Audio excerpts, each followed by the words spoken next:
Hi, I'm Callum from Homes, and this is a handover of a Swift Select 164. So as we start the walk round on the driver's side of the vehicle first, the first point you get to is your freshwater filling point. And your habitation key, which is your small black key which has got the Swift badge on there, will open all the locks on the exterior of the vehicle. So what you need to do is you need to get yourself a hose pipe and some hose pipe fittings, as it's mainly just a brass tap on site. This is a lockable cap, so you'd use the key, remove the cap, put the hose pipe in here and fill until it overflows, or until you look on board the onboard control panel and see how much water you've got on board. Should you not be able to get next to a hose pipe, you do have a fitting here for a 12-volt submersible pump. So this is a power point here. You put the other end into the filler and they pump into the water, and it'll suck the water out of a bucket or an aqua roll if you can't get anywhere near water supply, but you can bring water to the vehicle.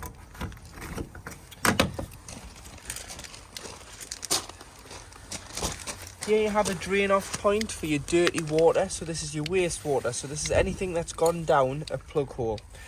On the way out of your site, you drive over the grid. These are electronic controlled dumps. So to operate this, you need to press on the control panel, empty wastewater, and then you'll have to confirm it. But I'll show you that inside, and you'll be able to empty your dirty water. Make sure you get rid of it before you travel, because there's no real reason to travel around with dirty water. You're just going to be adding weight to the vehicle, which is then going to use more fuel and lessen your payload. And in the winter, make sure it's fully drained off so that the water doesn't freeze in the wastewater tank.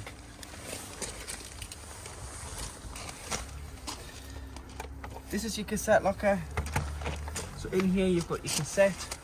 So when you're on the toilet, the cassette will indicate when it's time for the cassette to be changed. It'll just say it's full. So you lift the orange handle, bring the cassette out. You can either carry it or you can wheel it to your waste disposal point, which is normally beside your toilet block on site. And to empty, a case of removing this cap here, orange cap, pressing the orange button at the back, tipping the contents of the cassette out. Then there's a tap there, so you put some water in, give it a rinse, tip out again before going in with a cap full of chemical. So this is a 120ml container, so you can measure your chemical, or you can just put it in by eye, which is either green or blue for the liquid, into the cassette, and it's good to go and be used again.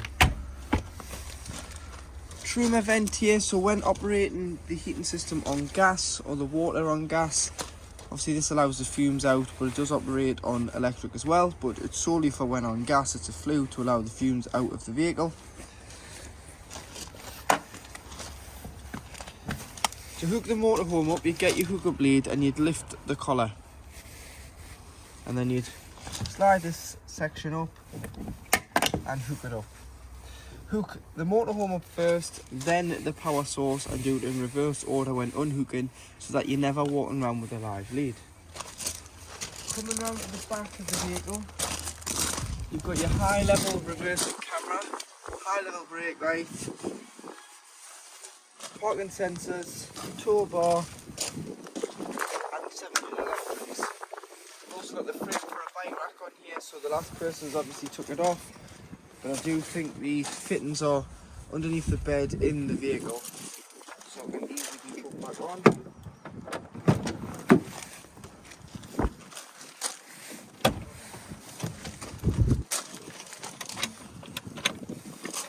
You do have your bike rack under there, your awning rafter bar, your awning winding handle, and your carpets. So you do have storage underneath the bed. Some storage in here. And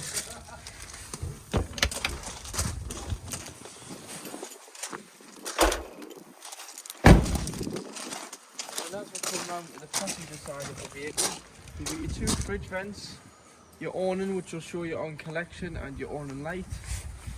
Just underneath here, very similar to your wastewater drain. This is a blue one, so this is your freshwater drain. So if you've taken on a source of contaminated water, or you're simply draining it off because you're parking it up in the winter, or you're just parking it up so you don't want the water to go stagnant for a couple of weeks, again, on your control panel, empty fresh water, confirm it, and then the electronic dump valve will allow the water to drain out. Make sure that this is fully drained off in the winter so that the water doesn't freeze in the tank and cause any damage. Opening your sliding cargo door, this is where your gas is. So we've got our test bottle on here at the moment, so it doesn't physically come with a gas bottle, that's something you have to buy.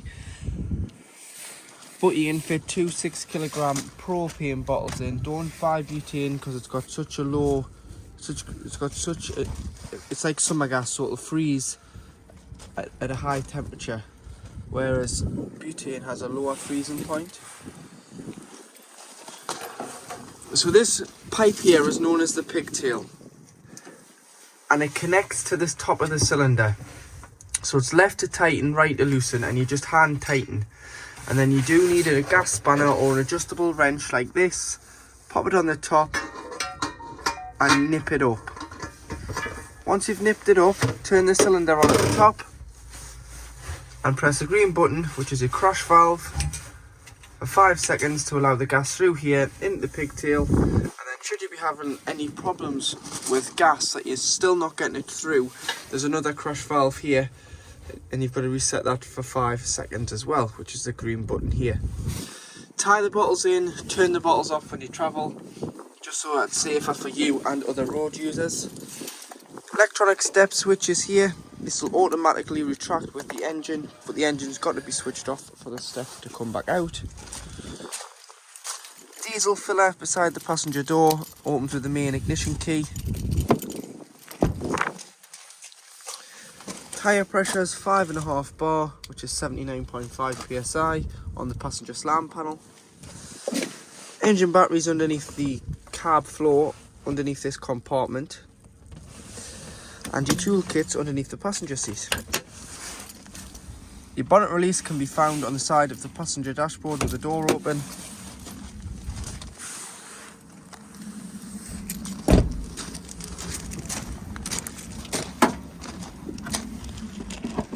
And underneath the bonnet you've got your various liquids. So you've got your screen wash, which is above the driver's headlight.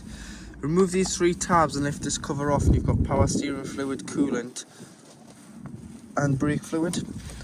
Oil filler and your dipstick for checking your levels. Paint codes on this sticker. And then to give or receive a jump start, this is your earthen point here.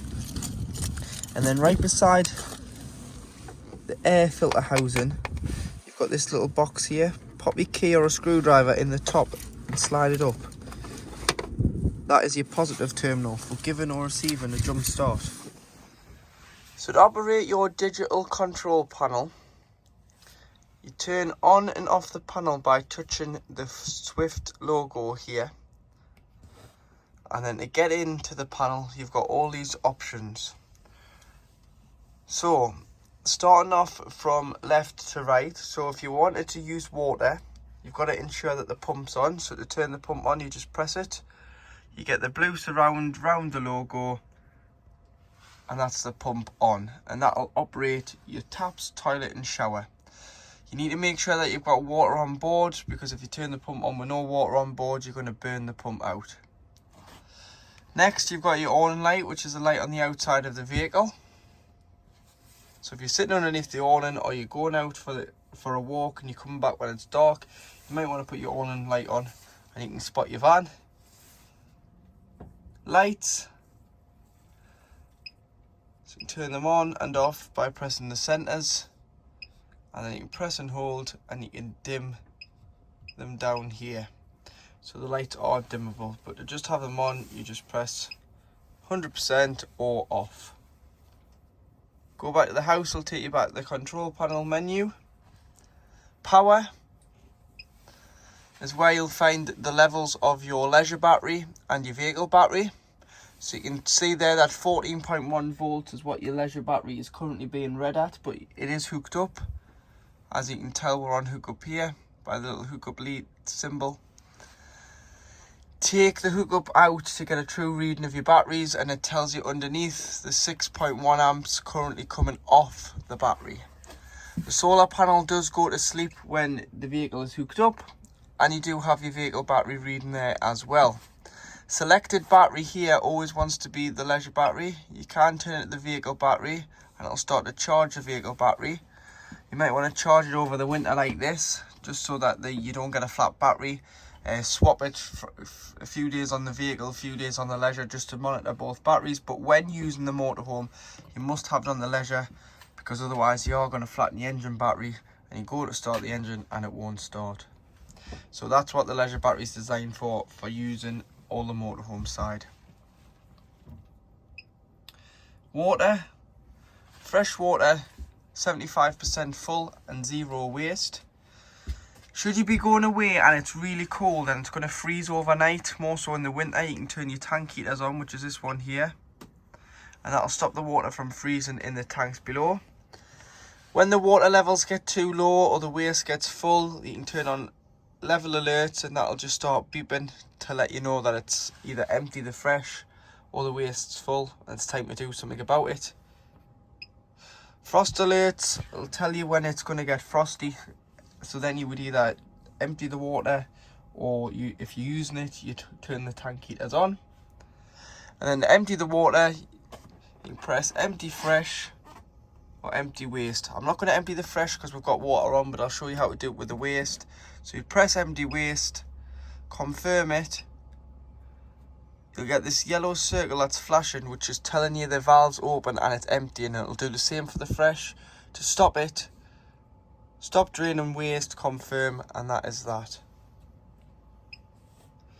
Heating, you can do the heating through here if you want, but it's all through the Truma CP digital control panel, which I'm going to insert in the next clip on how to work that, which is just beside it. We can adjust your air temperature there.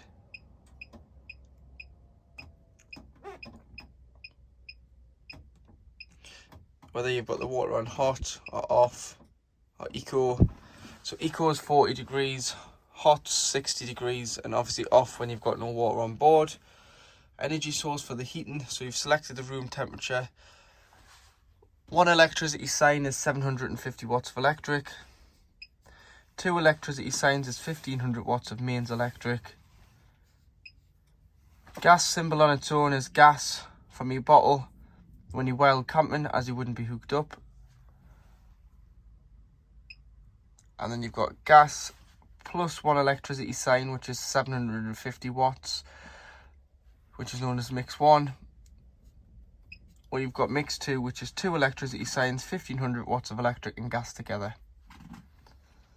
But I'll go through this in a moment, so I'll insert a clip of this next on how to operate. Settings, you can change your date and your time and things on there. And then to turn it off, like I said, press the Swift Bird logo, and that'll turn the 12 volt system completely off by turning the panel off. So to operate your digital Truma CP control panel, to turn the system on and off, you'd press and hold to turn it off, press it once to turn it on and it'll come on, and then to get into the menu you just press it once. You'll notice you've got a thermometer in a van flashing at the top corner. If you press enter, this is how hot you want your vehicle. So you've got all the way off in the summer when you don't want the heating, or you've got all the way to 30 degrees in the winter when it's very cold. So once you're happy, so if we say 27 degrees there, that's how hot I want the inside of the motorhome to be, I'd press enter, and that'll save that at 27 degrees. Now you've got a thermometer in some water. This is how hot you want your water. So if you don't have any water on board, you'd have it on off. 40 degrees for showering, 60 degrees for doing your dishes, but it's entirely up to yourself how hot you want your water. Or you've got boost, which will turn off your heating and prioritize your water first. But for this, we'll just say 60 degrees because we want the heating to run along with the water. Next, you've got what source you're heating the water and the vehicle off. So you've got gas, So make sure your gas bottle's on and it's turned on. You've got mix 1, which is 750 watts of electric and gas. You've got mix 2, which is 1850 watts of electric plus gas. So you'd use mix 2 in the winter. If you're away and it was really cold, use a mix 2.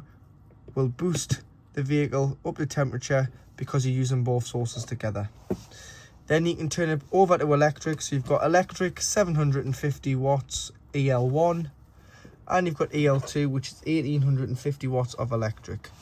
Don't waste your gas if you're on a site, unless you're away and it's really cold and you're using mix 2 for the first 10-15 minutes. Then allow electric to continue to heat the motorhome and maintain the temperature. Because if you're on a site, you've paid your site fees after all, you'll not want to waste your gas. Then you've got your fan in the top right hand corner. So eco or high or boost. This is just a 12 volt assisted fan.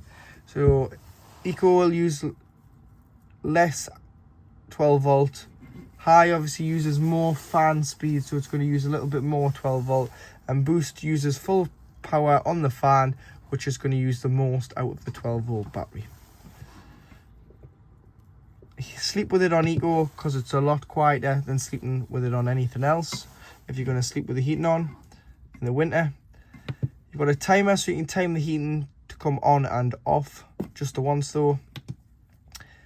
Clock in the middle, and then spanner.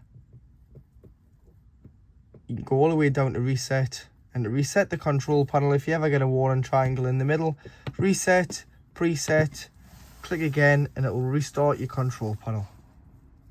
And then to turn off, press and hold, and it'll say off, and it'll completely turn itself off. So in the kitchen, you do have 2 gas burner rings. So there you go, both of them are lit. Allow them to cool down once you've had them on before you put the glass lids down, otherwise there is a risk if it's too hot the glass may shatter. Ensuring that the pump's on, which it is, you'll be able to open the tap and have hot and cold.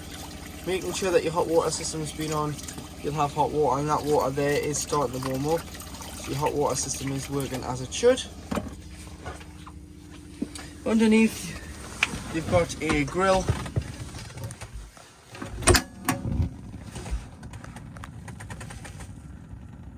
So there you go, there's your grill working. You may just want to take your grill pan out when travelling, just to avoid it from making a noise. Cutlery tray, storage drawer, 2 230 volt sockets when hooked up, these will work. And for all the overhead lockers, if you push the catch in before lifting the handle. And in this cupboard you've got plates and cup racks. To operate your Dometic fridge, to turn the fridge on and off, it's a flush panel, so just rest your hand upon the button here in the left hand corner and you can turn it off.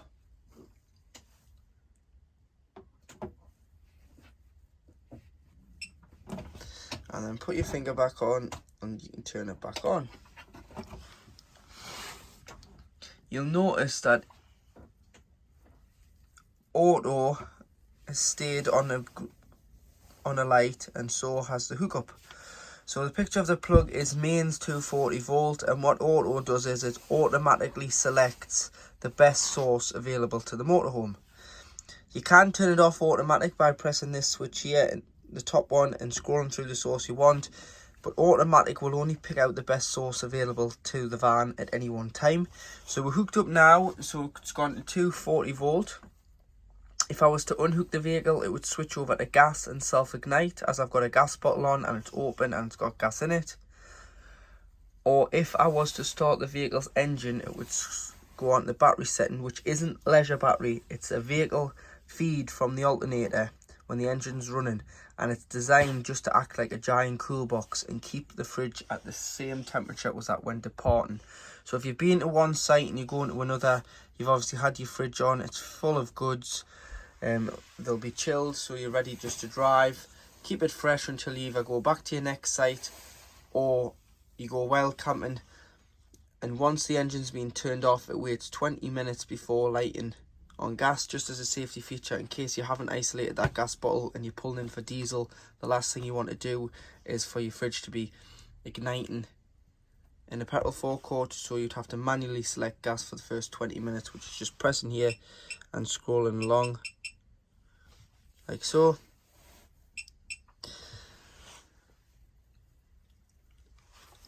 And then you can put it back on auto after 20 minutes and it should self-ignite on gas. If you're pre-chilling it at home, hook the fridge up a few days before you go away. About the night, obviously you want to charge your leisure battery. The day before, put your fridge on, give it a couple of hours to pre-chill on its own on full temperature, and your temperature gauge is here, so have it on 5. Go off in the car, bring your shopping back 3 or 4 hours later, put your shopping in, but turn it down to 3 or 4, just so it doesn't freeze your shopping. Allow that to chill overnight, and then drive off the next day, and on auto it'll switch on to battery, which is a 12 volt feed from the vehicle. Pressing here opens the fridge door. When not using the fridge, you always want to make sure that the fridge door is left open. So on the side of the light, press the little tab in and the 2 lugs come out here, and it's on vent, and the door doesn't stay shut. Air can circulate in and out. As it's got a rubber seal on, it would shut the air in and it would start to smell over time. So leave the door open when you're not using the van, and once in a while just give it a good clean out. And you've got a little checklist here, so it says that the 12 volt system will only run when the engine's working, mains, and obviously gas. So if you want to make the front occasional bed up, you've got to remove the table, and to remove the table, push these down, so when they're up like so, they're locked on the bar. Push them down, you lift the table off, but when you're wanting it to stay on the bar, just put your fingers underneath and push them back up. So push them down, you can remove the table. You can then press the leg, install the table out the way as you don't need it. There's a lever here, push that down, slide this. This allows this to slide forward. This allows this to come forward. Lift the cushion up, take it off, slide it all the way forward, and you do have a board that folds over.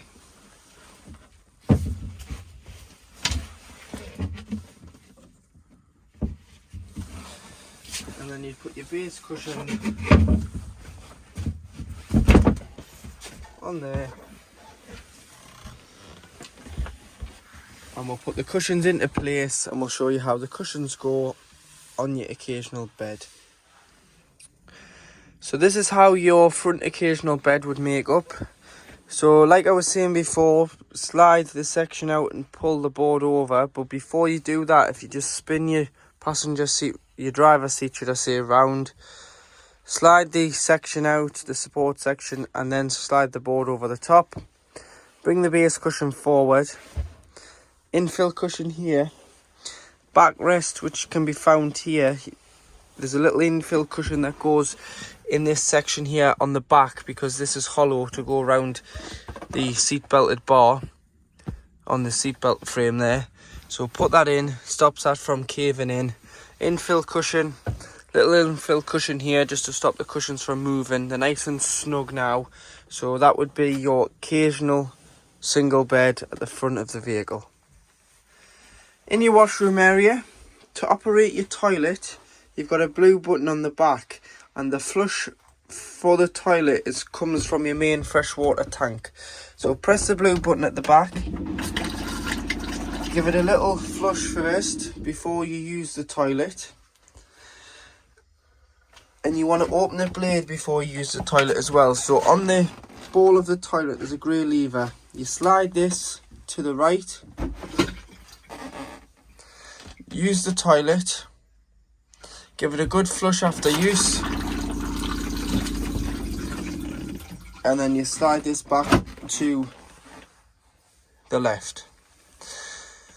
If you'd left it open, the cassette won't come out the outside of the motorhome because the mechanism is still engaged on the cassette and it will not allow it to move. So always make sure that it's shut after you've used it, and then when the cassette indicates it's full underneath the picture of the cassette by 3 green lights, you'll be able to pull it straight out the side of the van and empty it, rinse it and replenish it with chemical. Shower curtain, hanging rail for towels, toiletry cabinet, mixer tap, which is also your shower head,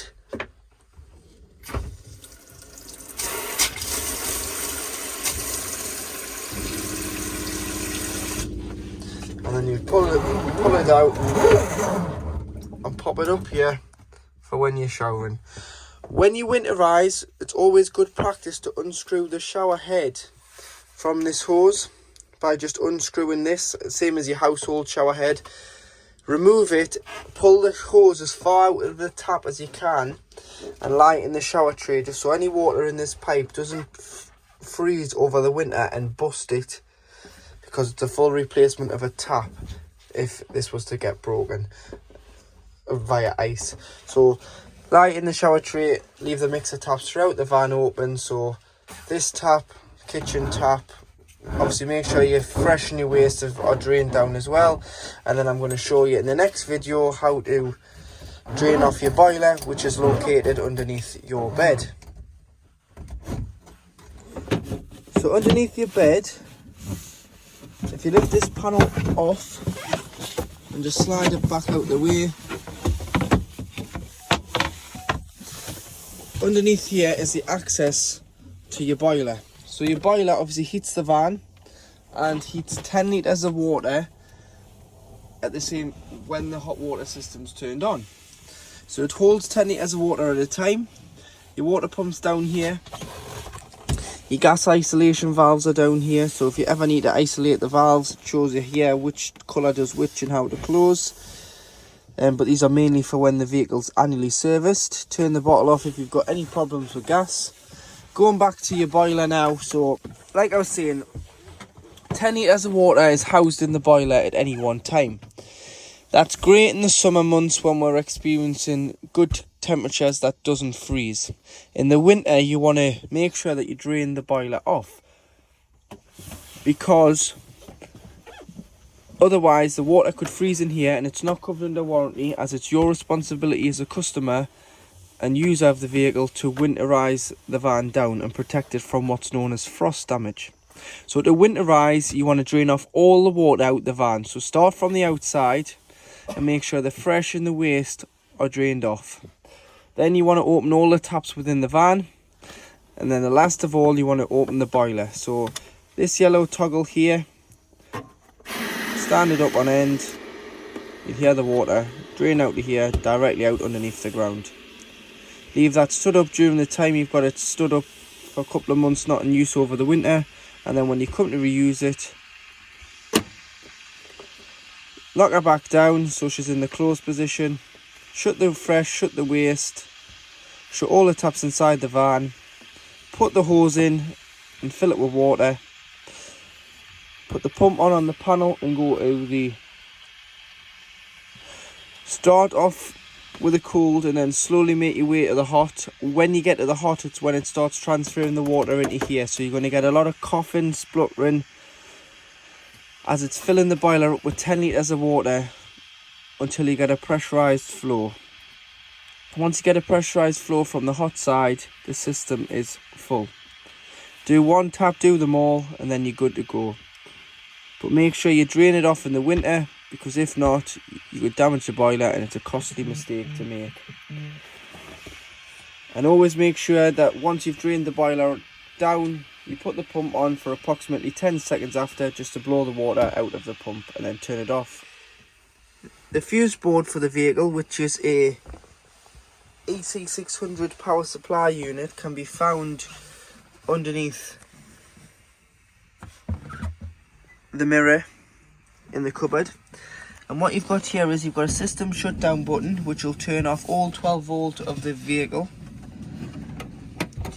So if you're storing it, you might want to turn that off and it'll stop the power drain from the leisure battery. You've got the fuses there which are listed here, so do carry some spare fuses with you in case a fuse does blow. You can replenish the fuse. And this side you do have your main trip tester and your MCB main trips. So if you trip on electric, try here before you try your main site. You always want to make sure these are illuminated when you're hooked up. Charger charges your leisure battery from hookup. Heating and hot water, it's just the main fused spur to the control panel at the front. So if you do that, it'll not work. It's got to be pushed in for it to work, but that'll only work on mains 240 volt. Just make sure you haven't knocked it. So if you're having any problems, try here in case you have knocked it and it's pushed out. Push it in and make sure it illuminates for the power to be sent to the front to the control panel.